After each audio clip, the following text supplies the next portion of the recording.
Hi, and welcome to the Long Range Shooting and Custom Rifle Building podcast presented by Wolf Precision Incorporated, where we learn about and share long range shooting and custom rifle building. I am your host, Jamie Dotson, and welcome to the show.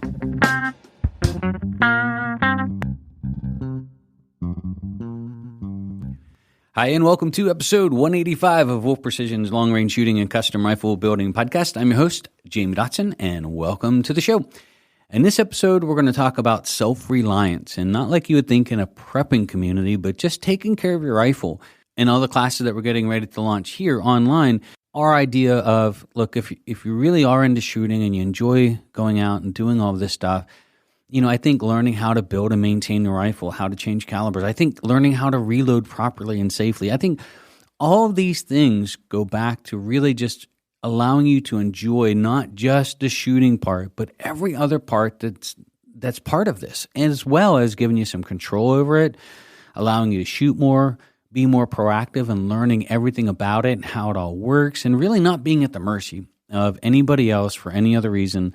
You can go out, take care of all of your own stuff. You can go out, make all of your own ammunition. You're not at the mercy of running around at 2 p.m. because you ran out of ammunition and there's a match coming up over the weekend, or something silly needs to be worked on or fixed or adjusted on your rifle and you're just not sure how to do it. So we're going to talk about self-reliance and some of the classes that we think will tie into that, some of the different courses that we're offering through Patreon that have just launched, as well as ricochets. I'm going to dive back into this one again.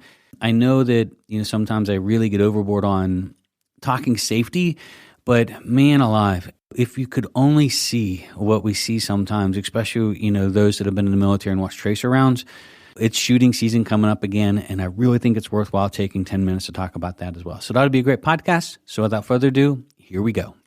All right, before I get started, I want to say thank you to TriggerTech. TriggerTech is the maker of fine rifle triggers. They're made from our great Canadian friends in the North. We love them here because they're safe, they're easy to install, and easy to adjust. So if you want the best and you want to upgrade your rifle by installing a new trigger, you can learn more about it and see more at triggertech.com. That's triggertech.com today. We'd also like to thank MDT, maker of fine rifle chassis. Lots of new stuff coming up this year in 2024. And for me personally, if you're going to shoot beyond 700 yards and you want to do it well, you have to have a rifle stock that fits you and your build perfectly.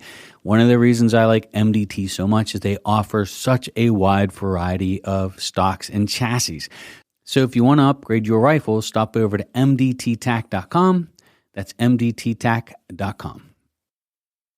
The art of self-reliance. You hear this a lot with all the prepping communities and people preparing. And, in some ways, you used to think that was like on the fringe. And I'll be honest with you, I think everybody that's sort of on the back of their mind. And, you see all the threats that we face today. You see all the chaos in the world. And you just realize how vulnerable we really are. If something were terrible to happen, they were able to shut our power grid down or turn the electricity off just for a week. And, people are going to come unglued and everybody's going to lose their minds. Well, at least that's how they play it up anyway. Who knows what will happen? I hope we never find out. But I want to talk about the rifle building concept and just why I think this plays into our world. When we build a custom rifle here, our end goal is to eventually have an entire online store where you can buy your own parts and pieces, you can maintain it, change it, do everything you need to do to take care of your own rifle. One of the things that got me involved into building custom rifles wasn't because I wanted to build a custom rifle. I wanted control of it. I wanted to know it was done right. I wanted to know that when I got that rifle out of that case to go to a match or go on a hunt, or, hey, we sat all day waiting for a woodchuck to come out beyond 1,000 yards, that my rifle's ready, that I know everything about it. I am just, you have that confidence when you know that it's put together right. And you also have confidence that if something isn't well or something loosens up, you're not in panic mode. Like, I've been to matches and events where people's scopes and rings loosen up, right? They reach down, they grab their scope, and it moves. Man, they panic, or they see the rings starting to form on the outside of the scope tube as it's sliding rearwards under recoil. You'll see that on scopes when that happens, and they look at that and they're like, what is that? Simple things like how to really go over the rifle from top to bottom, making sure all the parts and pieces are tight. You'd be surprised on how many events you go to where something goes awful, like shots are starting to go all over the place, only to realize that the bipod isn't tight, or that the pick rail that's holding it to the rifle isn't tight, or there's just laundry list of things that can happen to shooters, and a lot of it can be rifle related. Feeding and functioning. How about polishing up the magazine? People don't talk about that stuff. Back in the day when we had to buy Accuracy International magazines, right? I don't know. I'm old. We were watching like Gen X videos last night and all the things that we lived through, right, as Gen Xers, and how it's so unrecognizable and how it was compared to how people think it was. Like, I think they were talking about your yearbook pictures, and it was basically like a mug shot. Everybody's hair was all over the place, and nobody was all dolled up, and now you look at all your yearbook pictures today with professional photography and hair being done, and it's sort of funny, right? But that being said, when we start talking about the magazines, how many people have actually polished their magazines or know how to clean up the lips or how to adjust the spring tension? Going back to AI magazines back in the day, an AI magazine was over $100. And we're talking about, late 90s, early 2000s. And if you lost one in a match, guys would search for hours looking for it. They would be ready to lose their minds, or because they were fitted to the rifle. Not only were they super high quality, quite different from the magazines that we get today, I don't know the last time that I've actually seen people running Accuracy International magazines. And they are top shelf. They really are. But you'll see a lot of other brands of magazines out there, and they look the same. But how many has ever spoke to you about what to do to clean up your magazine? How many of you have actually polished a magazine, know what to do with the feeding lips, how to get that sucker to run like it's on ball bearings? There are tricks to all of the stuff that we used to do that just nobody talks about. Like, you get a rifle, you get a chassis, you throw your magazine, you start shoot it, and you're wondering, wow, it's really catchy, it's not feeding well, it feels weird, it's dragging. When I start talking about being a holistic shooter, it goes into everything about building the rifle, and even going one step further, teaching you how to actually build it from scratch, teaching you how to put your scope on properly, teaching you how to bed the rifle eventually, how to do all of these things on your own without anybody else or depending on anybody else to do it for you. And that, to me, is priceless. That's what I've done over the last 25 years, is through trial and error, school of hard knocks, tons of classes. I'm still taking classes. At 52, 53 years old, still in classes all the time. I've got a week-long class coming up in about 7 days. But, there's these things you don't think about. There's these things you don't talk about. Of course, it's nothing exciting to talk about on YouTube. For me personally, what's really kicked it in here is that we build custom rifles for a living. We teach a long-range shooting school, of course, but then we also want to get into actually teaching people all of the other things to keep the rifle running and without depending on other people to do it. So we want to go down that route, and we started it. So if you go over to our website, you'll see Join the Wolf Pack, right? And in there, you're going to hear us talk a little bit about the different tier levels you can sign up through Patreon. Now, one of the things we do with any of our online classes is we do it through Patreon because it helps us control and make sure that everybody is 18 years and older. But when we have that, we're trying to really, as I'm getting older, share with everything that I can with you as far as not just on rifle building, not just on fundamentals of marksmanship, not just on everything to make you a really well-rounded marksman, shooter, or rifleman, right? So you'll see that our standard Patreon page, we call it the Marksman. It's really going to be the online long-range shooting school with a couple fringe benefits. And then when you go up from there, you'll see the sharpshooter. That's going to include our armors course. And so you're going to go through and we're going to teach everything about building and maintaining the rifle. And it's not just ours. Everything that we're going to share with you in this class is probably applicable to any bolt action rifle you're ever going to pick up. There is going to be a lot of things, hopefully, that you're going to learn and pick up to be able to run your rifle better. Because let's face it, if you want to be a great marksman, you probably should know a little bit about your rifle, how it works, how to put it together, how to maintain it, how to clean it, all of these things, right? And then to finish up that well-rounded shooter, we get into reloading. And so you will see that we have our expert tier. And the big difference between that is now that includes reloading. Now, it's only $10 more to upgrade to the reloading, and then you can watch all of it. You can do the online course for the shooting school. You can do everything with the rifle building, the armorers course, in which eventually we're going to teach you how to do the ACE system and actually build an entire custom rifle from scratch and maintain it, change calibers, all these really cool things. But then we're going to get into reloading. Reloading, we kept at that upper tier because really, unless you're really a pretty good shooter already and you understand a lot about the workings of a rifle, you probably shouldn't take a reloading class first. But if you want to learn it all, it's there. You can sign up for the expert tier, and then you get access to not only all the reloading, but the online long-range shooting school and the armorers course. So my goal over the next year or two, and we've been working heavy on this in the background, getting prepared for it, is just to share with you everything that I can. Like, we want to cover the subject one time and then to be able to share it to everybody out there, not just wait till we get 5 people to come in here, go over all of this for 5 people, and then every breath that I've taken, it stays with those 5 people for the rest of my life and the rest of their lives, right? We want to be able to share it and just put the information out there while we're sharp and on our A game. And then it's there. So we get a customer that calls in and talks about reloading all the time. And I can explain a handful of things over the phone in a half an hour, but I can explain 5 million things over 30, 40, 50 videos online that I think are more valuable. And we can not only talk about the subject that they want to sort of glaze over, but then we can get into the bushes as far as the details of why we make these decisions, how we make these decisions, and what are the pros and cons? Is there any dangers to it? Is there things we have to watch out for?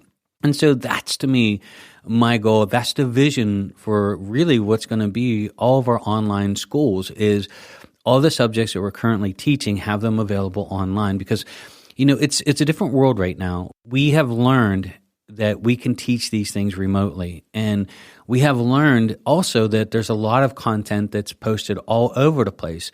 And we battle that here as well, that we'll get a customer that calls in and watch the YouTube video, and the guy on YouTube wants to be an influencer, right? He just got into our sport because that's what he chose he wanted to do, because he wanted to be an influencer somewhere. And so he runs around to everybody he can. He wants to get free stuff. He wants to get 10,000 subscribers. He wants to damn near kill himself on video to really boost his ratings. But the problem is they weren't shooters first. A lot of these people got into our sport to become influencers in our sport. It's almost like marketing backwards, right? And they grow a following, and then it sort of compounds. But some of the information that they pass along, although I think they do it with the best intentions, some of it's not really all that good. And some of it's just downright scary. And some of it can be dangerous. And the problem that I have with it is a lot of new shooters that have time and depend on the resource like YouTube. And hey, I'll be the first to tell you, if I'm working on a little project at home and I've never done lay tile, for example, I'll go on YouTube and watch a couple videos and say, hey, how do you lay tile? It's awesome, right? But I'm not risking my life laying tile. So what I'm sharing with you here is sometimes we have to battle misinformation. And honestly, sometimes I think people are self-serving in the fact that they're going to promote the daylights out of a product just because that's who sponsors them. They don't use it themselves. They don't even care what it is, honestly. They're going to tell you it's the best thing since sliced bread. Look, we got caught up with it with 3D printers. We did a ton of research, and I left it up to one of our employees. And here it was just I said to him, I said, how many videos and what all kind of research did you do? I went on YouTube. I was like, oh no. And now he did other research for sure. But I said, hey, let's talk about what you've watched, because I thought it was a great teachable moment. And almost all the videos he watched, they weren't real product reviews by people who 3D print for a living. They were influencers. And that's the difference. Influencers sell product. They are a direct contact to the audience that the corporations want. So they are paid, and they are paid well if they can do and grow a big audience. So, are you getting the best information? Are you getting the best choices? Or are you giving the better alternatives?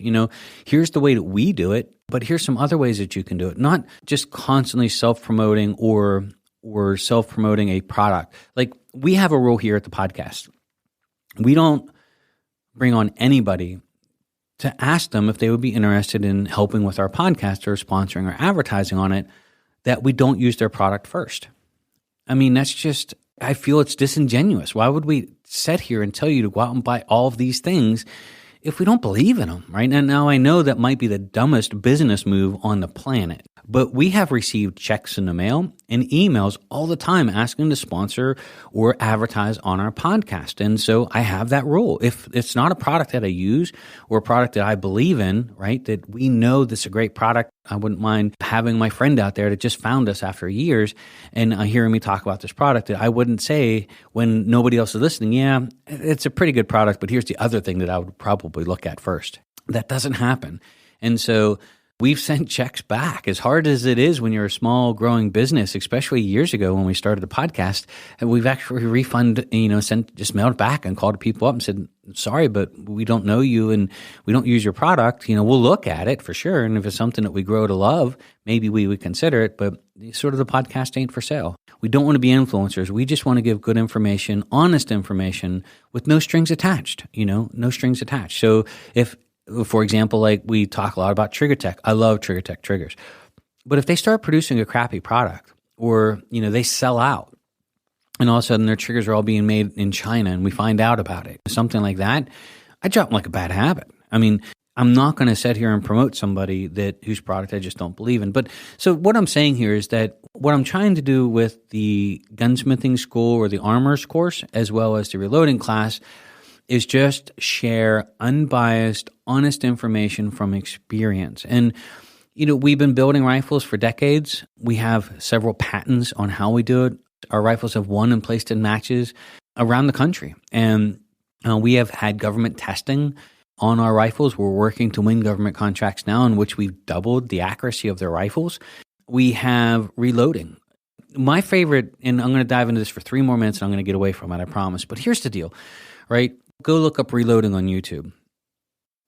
Wanting to be an influencer in reloading and just reviewing 500 presses and getting 500 freebies and sharing with you with good intentions, but with money going in his back pocket, all the things that he wants to tell you, right? It's influencing.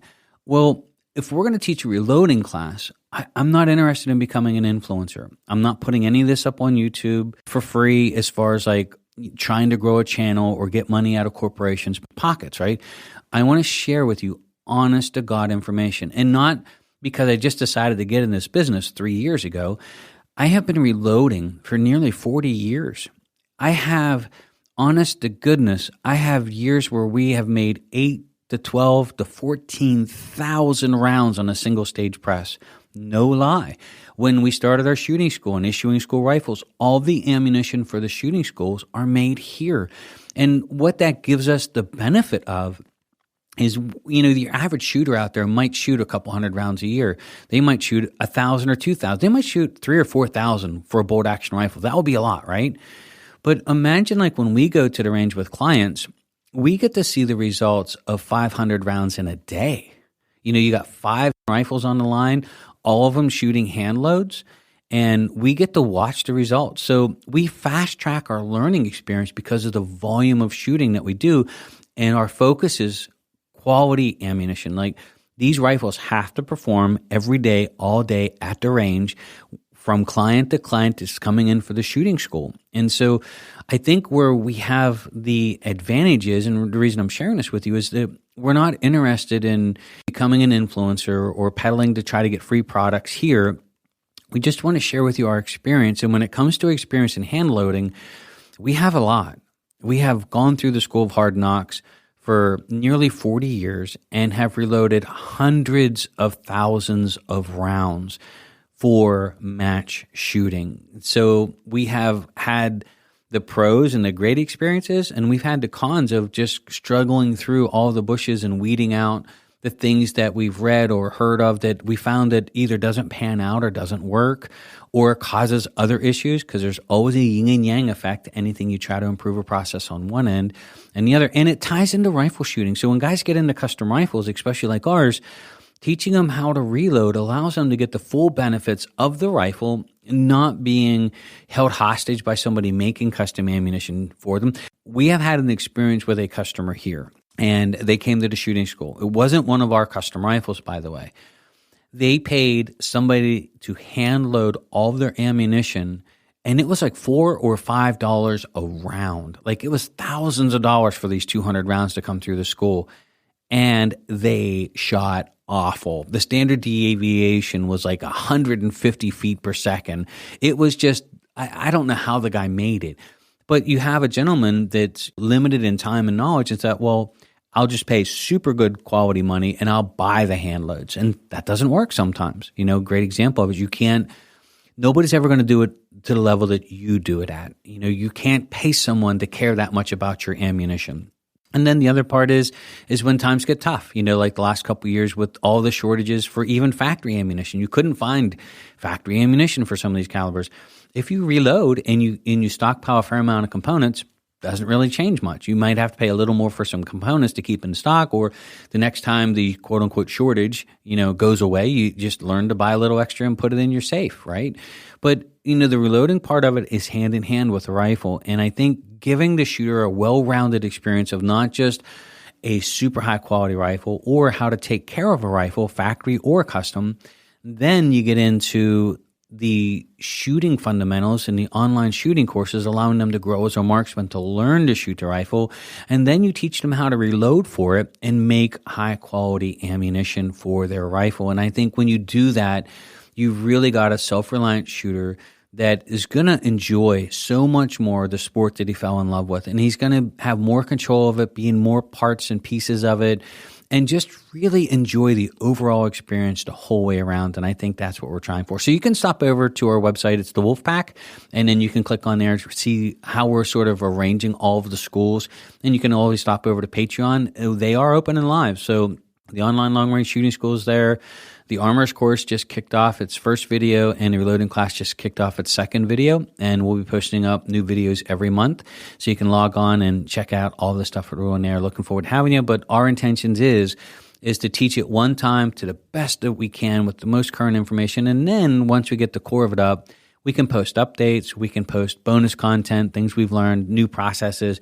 We can just sort of keep cleaning it up or keep adding something new that came out and just keep everybody on the cutting edge that way. But the core of it will always be there. And then we can teach it once and share it forever. All right, as promised, I want to talk about ricochets. Before I do that, I do want to say thank you to our last sponsor. Krieger Barrels is a cut rifle barrel company out of Wisconsin. They are family owned and operated. Good friends of ours. We've known them for decades. I can tell you nothing bad about them. I mean, they are considered the premium rifle barrel maker in the United States. We use them here, and we offer them here. They are hard to get sometimes. I think their lead times right now are 12 months. But they do offer a program called Krieger Direct where you can log on, order your barrel, and have it in as little as 2 to 3 business days. And we think that's awesome. So if you want the best and you need it now, and you would like to use a cut rifled premium barrel by Krieger, stop over to KriegerBarrels.com. That's KriegerBarrels.com today. So let's talk about ricochets. A video came across my desk on YouTube, and you can look it up. 308 shooting tracer rounds, I think was one of them, or 308 tracer round ricochets. There was a couple, but I'm not going to link them down below because I don't want to throw anybody's channels out there and just use them as an example on the podcast, right? But I do want to tell you that one of the things that I want to share with you is the dangers of ricochets and the dangers of distance and when you're shooting at long range.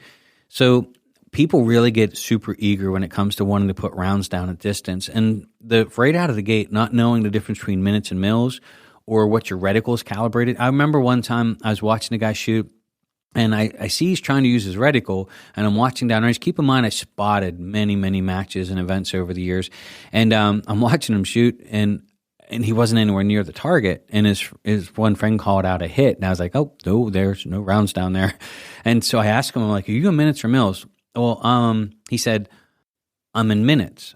And I looked in his reticle, it's a milling reticle for sure.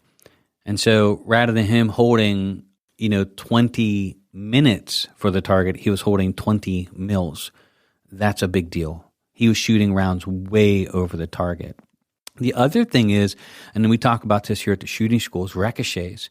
So full metal jackets, solids, 5.56 full metal jackets, tracer rounds. I want you to go and research on YouTube ricochets with tracer rounds and watch those videos. They are absolutely horrifying because these guys are cranking rounds down, missing targets, and you can watch them launch into the air like a missile off to the left or to the right of the target, going miles downrange. And you can see in the background a row of telephone poles, probably maybe 1,000 maybe 1,500 yards behind the hill that they were shooting at, I'll guarantee it that's a road. And I think a lot of shooters get lulled into a lot of the 5.56 ammo. You think those rounds are staying in that bank, you're wrong. They are bouncing like crazy. And if you shoot on a flat surface or at different angles, they really bounce. And they can go for a really long way down range. And I watched that video, and we talk about it here at the shooting school, like we don't allow full metal jackets, we don't allow solids. And we had a customer call us up the other day and ask, the reason I'm bringing this up now is there's a new caliber that came out. It's like the 300 Blackout, and they're shooting solids that act like a propeller. They're spinning them at 1 in 3 twists, which is super fast. And I asked them, I'm like, the 300 Blackout is really prone to ricochets because the bullets can't come apart, right? And they're subsonic, sure, but how far can a subsonic round bounce and go through the air? And I said, you're now talking about shooting a 300 grain solid, and that sounds fun, right? But what happens when you miss?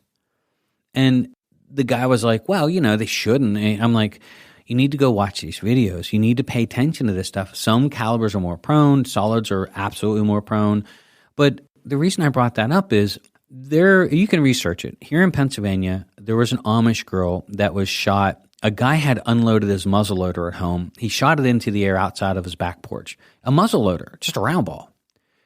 He shot her in the head 1.5 miles away. That's how far that muzzleloader ball went through the air, and it struck a girl and hit her in the head. And that's a muzzleloader. Imagine a high-powered rifle going 3,000 feet per second, bouncing and going airborne, probably still doing 1,800 feet per second or more. How far downrange that thing it goes. And then even that gentleman that was talking about shooting those solids, and we've had 300 Blackouts, we've built them, and we've had customers shoot them. And one of the things a lot of customers have said is they don't like the ricochets. You can hear them all the time. Like, that's a big deal. You're not going fast enough for the bullet to disintegrate. And, some people don't know that happens. They're just completely uneducated. And there are some people, unfortunately, like some of the ones that were shooting in those videos, that don't care. But those rounds going down range, you have to keep in mind that if they'd hit somebody, when that bullet leaves the barrel, you own it. And not only do you own it, but if something bad happens, they are going to take everything away from you and your family. You are probably going to go to jail, right? Rightly so. Sure. Is it an accident? It is. I'm sure you didn't mean to shoot somebody or have a ricochet go down range and hit somebody. The guy that hit the Amish girl in the head at a mile, you do your research, Google it, Amish girl, shot with a muzzleloader shot into the air, right? I don't think they filed criminal charges on him, but that's different now. It's really different. Reckless endangerment, manslaughter. Your family will be sued into kingdom come and lose everything that you've ever worked for because you didn't know or you didn't care. And I think for me personally, this is like a public service announcement, right? Make sure you know what's behind your target. I was doing some research and talking a little bit to some guys, and I'm not sure, I'd have to pull it back up the Canadian range, but they call it their like backdrop or bullet impact area or beyond target impact area or something like that. It's like 10 kilometers that they secured behind the range. That should tell you something. That's what was behind the range, that they considered an impact area. So I just want to share with you, if you do happen to shoot solids, like for example, you go out and you buy solids for a hunting rifle, you have to be really careful that when you're shooting at animals, that you don't ricochet a round off, right? Because they are really prone to ricochet. And when they go airborne, they really go airborne because a lot of times they sort of stay intact. They're not like a varmint bullet. And then the other thing is subsonic ammunition, especially jacketed or heavy jacketed bullets or solids, they really can bounce. So our rule here is no full metal jackets and no solids. We don't shoot those. OTMs, open tip match. A lot of those are basically full metal jackets with a hollow point in the front. They're not real traditional hollow point bullets. They just have the appearance of it. They are super prone to ricochet. Even some bullets, for example, the 168 grain Sierra Match King and 178s, They're a match bullet, but we have heard them ricochet many times over the years, and it's horrifying. I know that I did some research years ago that there was an incident down south where a .308 bounced a police round out. They were practicing, and I believe you can Google it, ricochet police, Louisiana, police training, something like that. And I believe the round went over a mile downrange and hit an attorney's house and went into the drywall in his living room. So they never had anything happen like that before. I read the whole forum that was talking about it. They never had an incident like that there before. They train there all the time. It's just that one bullet ricocheted without a backstop, and away it went. And it went over a mile downrange, went through the siding and into the drywall in the guy's living room. So when you read stuff like that, and then you think about, new guys picking up rifles, not realizing the dangers of the cheap ammunition that they buy for their AR, the full metal jacket stuff, and they go out and they are super fun to shoot. Don't get me wrong. Bang, bang, bang, bang, bang. You get to dump some magazines. That's fun. But what they don't realize is without a proper backstop or just the luck, there are going to be some of those rounds that are going to get out of there, and they bounce and then they stay intact. So when they go airborne, they bend. They're spinning so fast that what happens is they sort of bend and go in a different direction. And you'll find them, they're sort of curved a little bit. They sort of look funny when you pick them up, but they'll go. And when they do, oh my gosh, you own them. So the reason I'm sharing this with you is the gentleman sort of surprised me a little bit about his lack of, I'm trying to tell him, hey, I'd be really careful, shooting those big, heavy, solid subsonic. The ricochets that you can get are huge. They don't talk about this a lot, but me, being a nice guy and saying, hey, look, I care about people. I care about not only just the shooters, but I care about the people that look at our industry from the outside. And sometimes shooters, put some of those people in danger, or they leave us open for an accident to happen that then comes back negative on us, as a group or as an industry or as people in our industry. And I think for me, a little bit of it is just lack of whatever, it's okay. It happens sometimes. We have backstops around, but he sort of blew it off. Is it his right? Sure. But, for him as a shooter, he was just like, yeah, whatever, it's fine. And we've never built him a rifle. He was just asking about this particular caliber. And to each their own, I'm not necessarily judging. I just want to throw out there that be cautious, be careful, and watch those videos on YouTube. Watch the reaction. The one guy was like, oh, Jesus, we got to get that beep out of here, because they shot and the round went way off course.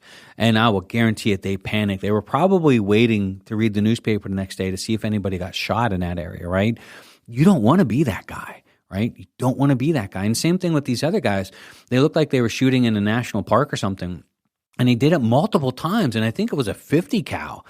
And you're watching the round ricochet and go over a mountain, like a bluff of some kind. It's probably 2,000 feet. It's clearing it. I'm thinking, what's on the other side there? Is it a town? Is there a road? Is there a campground? And they're giggling and having a good time because they're doing it at dusk and they get to watch these tracers go up like fireworks, but they're not fireworks. Those will kill people. And so I just want to throw it out there as a PSA. It would be on my conscience if I didn't remind everybody out there that, hey, cautious of your ammo, where you shoot it, how you shoot it, even how you train. If you're going to shoot solids, make sure when you're practicing you have a super great backstop, that those rounds can't come out. And even maybe think twice, taking a shot on the animal, what kind of backstop you got behind the animal in case you miss. So really looking forward to the next couple months. We are filming constantly. We'll be doing our podcast, of course. And what our main goal is to try to get the bulk of the material up through the end of summer and then start really adding all the bonus content. You can stop over to wolfprecision.net and see all that. And of course, our online long-range shooting school, we're really getting cranked away at it. We should have most of that finished up by the end of spring. And then it'll just be bonus content from there. So you can learn more at wolfprecision.net. Anyway, really appreciate everybody taking time to enjoy the podcast. Really appreciate all the nice phone calls and emails. Keep them coming. We enjoy them here. And thank you, everybody, for leaving nice comments down below. We really appreciate it. It helps us be found. And if you enjoy the podcast and you like to share it, we appreciate that too. So again, really looking forward to the next couple months. And if you'd like to see some previews, we did post up our first couple introductory videos on YouTube for free, as well as on our website. You can sort of get a taste of what they're going to be about, what we're going to cover. You can learn more at Wolf Precision and stop over to our Wolfpack page and click on the links there. So thank you, everybody, for taking the time to join us here. We really appreciate it. My name is Jamie Dotson. I'm your host, and you're listening to Wolf Precision's Long Range Shooting and Custom Rifle Building Podcast.